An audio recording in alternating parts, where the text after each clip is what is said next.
Bonsoir les petits loups, cette chaîne est pour vous. Écoutez les histoires et faites de doux rêves enchantés.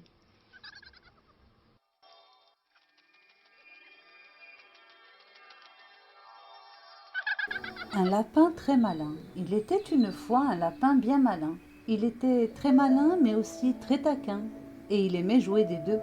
Son comportement pouvait parfois être très agaçant. Les autres animaux de la forêt le lui reprochaient très souvent. Mais le lapin malin n'y prêtait guère attention et laissait libre cours à son imagination. Un jour, il décida de s'en prendre à Monsieur Renard, car ce dernier terrorisait les amis du lapin. Alors que Monsieur Renard gambadait dans la forêt, à la recherche de son dîner, le lapin malin surgit devant lui et lui dit « Bonjour, Monsieur Renard, que fais-tu dans la forêt ?» Monsieur Renard, connaissant la réputation du lapin, répondit « Je suis sorti chercher mon dîner, et il semblerait que je l'ai trouvé. » Le lapin malin sourit et lui dit « Je ne te servirai pas de dîner, car j'ai beaucoup mieux à te proposer. » Monsieur Renard restait sur ses gardes, mais sa curiosité reprit vite le dessus. « Qu'as-tu donc à me proposer ?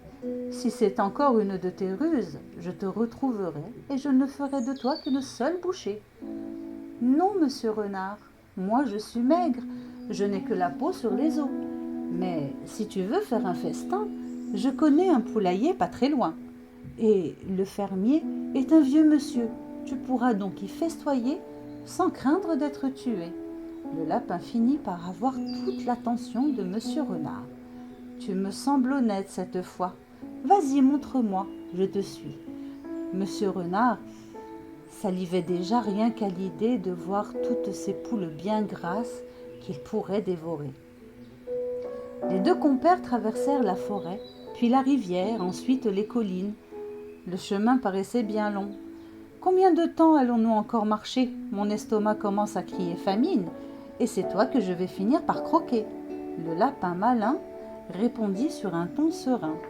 « Sois patient, ne dit-on pas que la patience est une vertu ?» Monsieur Renard prit un air de colère.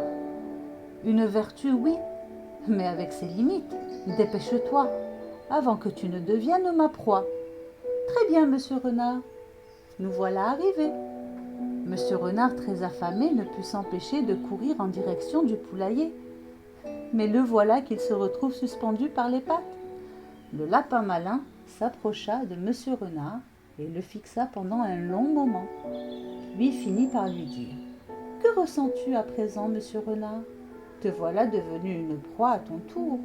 Si je te laisse ainsi suspendu, le fermier viendra te tuer. » Sur un ton de supplication, monsieur Renard, la voix tremblante de peur, répondit « Mais je chasse pour me nourrir, et uniquement pour cela. Bon, à présent, détache-moi. » « Tu ne chasses pas uniquement pour te nourrir, car tu laisses sur ton sillage des proies que tu ne manges pas. Ce n'est pas bien de s'attaquer à plus petit que soi. » Monsieur Renard savait bien que le lapin disait la vérité. « Petit lapin, tu as bien raison, tu es malin, et je retiendrai la leçon. Détache-moi à présent, et je te promets de chasser seulement pour manger. » Le supplice avait assez duré, et monsieur Renard paraissait bien sincère.